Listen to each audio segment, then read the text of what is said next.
Any questions? Let's do it.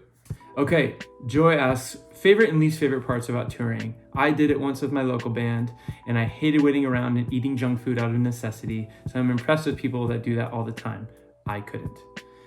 So the junk food all the time thing is real life, right? Like when I was younger in my first band, we had a little coupon book full of Taco Bell certificates, and we just pretty much ate Taco Bell, and we like rarely slept and did a lot of other unhealthy things. Now I'm able to like balance it out a little bit more, and I'll say one of my favorite things about touring is being able to obviously go new places, meet new people, try new things. Least favorite part now is that I have a family and I have friends that I don't ever want to leave. And so we try to get creative without, in the way of being able to see each other when I'm gone. And like I have 2 little kids who love to come with me on tour. And we have a dog now, which is another thing that makes it difficult, but always coming home to them sort of makes up for the time away. So touring requires a bit of a balance, but it's something we're learning about every time I go out. Okay, Paul asks, why are all the tall people at the front in your shows? And this is specifically about the London Islington show. That was a while ago. I feel like it's an unwritten rule at live events that you just gotta go in like an ascending order towards the back, height-wise. Paul, I feel like maybe you might be a tall person and you're just kind of throwing it out there like you have a friend who's really tall who's interested in knowing why people do that, but I feel like you might know. Okay, Katie and Jackie separately ask similar questions. Will you be signing records, taking pics after the show, and can I meet you?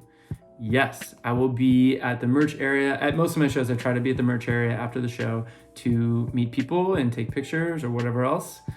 It's important for me as an artist to have that sort of extension outside of the music to be able to connect. Just like I'm a fan of music, and I use music in the way of like sometimes it's therapeutic and sometimes it's invigorating or driving, and being able to meet people who use my music for those same things is a really special connection, and I've only learned from it. So I will continue to do that. And I had somebody else ask if I will sign your cast, and I hell yeah.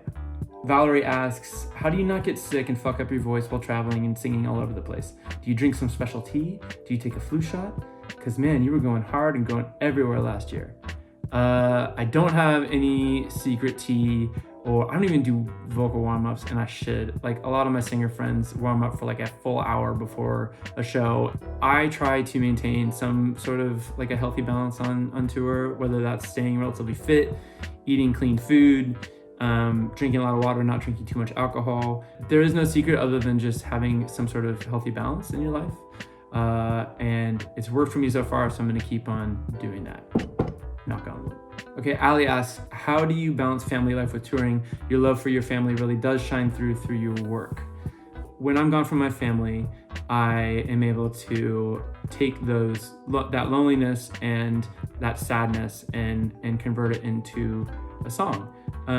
Some of my favorite songs that I've worked on in the last couple of years have been inspired by being apart from those people. So I try to turn it into a positive, and then we try to get together as much as possible on the road. It's a bit of a catch-22 because I wouldn't have the opportunity to be on tour or to be gone sharing the music if I hadn't gotten inspiration from those people that I didn't want to be away from.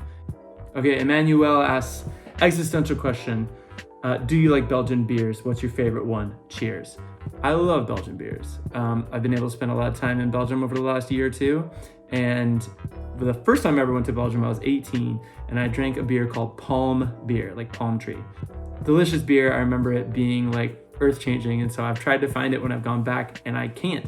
But every time I go to Belgium, we always try to find a new bar and learn about new beer, because it's not only are there like a million Belgian beers that are delicious, but it seems like everybody loves talking to you about them too, like educating you about them. So that fits naturally in the Belgian bar culture.